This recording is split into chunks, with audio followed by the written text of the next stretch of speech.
میرے لیے اللہ ہی کافی ہے جس کا میں عبادت کرتا ہوں، اور وہی بہترین رزق دینے والا ذات ہے۔ بسم اللہ الرحمن الرحیم۔ شروع کرتا ہوں اللہ کے نام سے جو بڑا مہربان اور نہایت رحم والا ہے۔ پھولوں کے گلدستے سے میرے گلستان کا ایک ورق بہتر ہے۔ پھول تو جلدی ہی مرجھا جائے گا مگر یہ گلستان تو ہمیشہ تر و تازہ رہے گا۔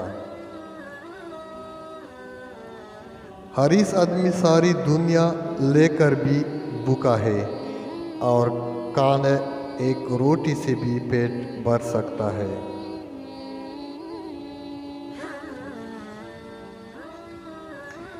سب انسان ایک دوسرے کے اعضاء ہے، کیونکہ پیدائش میں ان کا جوہر ایک ہے۔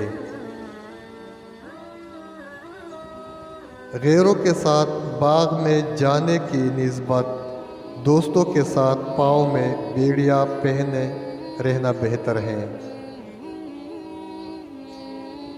عقل مند اور بیوقوفوں میں کچھ نہ کچھ عیب ضرور ہوتا ہے، مگر عقل مند اپنے عیب کو ضرور دکھاتا ہے اور بیوقوف کے عیب دنیا دکھاتی ہے۔ مبارک ہے وہ لوگ جن کے پاس نصیحت کو الفاظ نہیں بلکہ ان کے اپنے اعمال ہے۔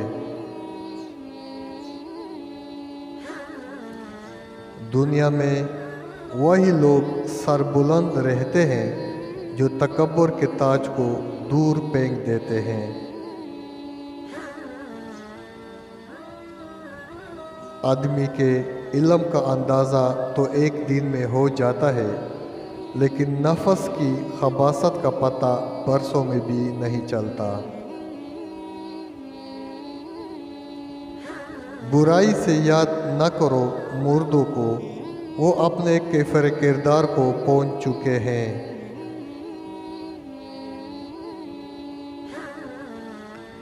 جب تک دنیا کے طلب رہو گے وہ تم پر غالب رہے گی، جب اس سے منہ پھیر لوگے وہ تمہارے متاح ہو جائے گی۔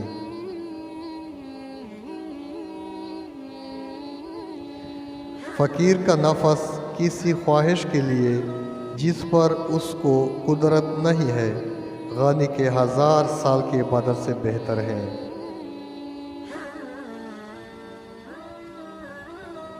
اللہ تعالیٰ کی روشنی اس شخص کے دل میں نہیں ہوتی جس کو خلق پر شفقت نہیں۔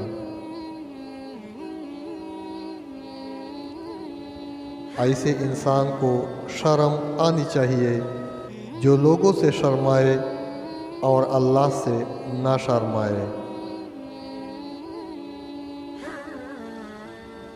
دوسروں کا مال انسان صرف اس صورت میں کھاتا ہے جب اس کی دوستی شیطان سے ہوتی ہے۔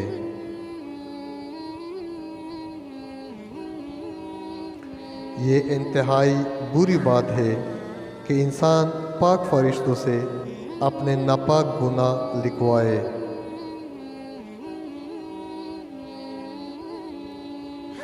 دس درویش ایک کمبل میں گزارا کر سکتا ہے، مگر 2 بادشاہ ایک ملک میں نہیں رہ سکتے۔ ہمیں لوگوں سے بھلائی کی امید نہیں، بس یہی کافی ہے کہ وہ ہمارے ساتھ برائی نہ کرے۔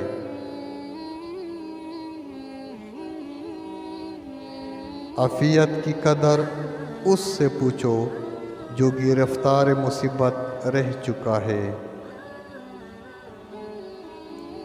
دنیا کا دوزخ یہ ہے کہ گھر کی بیوی بد مزاج ہو۔ صدق یہ ہے کہ دل باتیں کرے، یعنی وہ بات کہے جو دل میں ہو۔ اپنے مزاج درویشانہ رکھو، مزائقہ نہیں اگر تمہارا لباس شاہانہ ہے۔ فتنہ انگیز سچائی سے مصلحت امیز جھوٹ بہتر ہے۔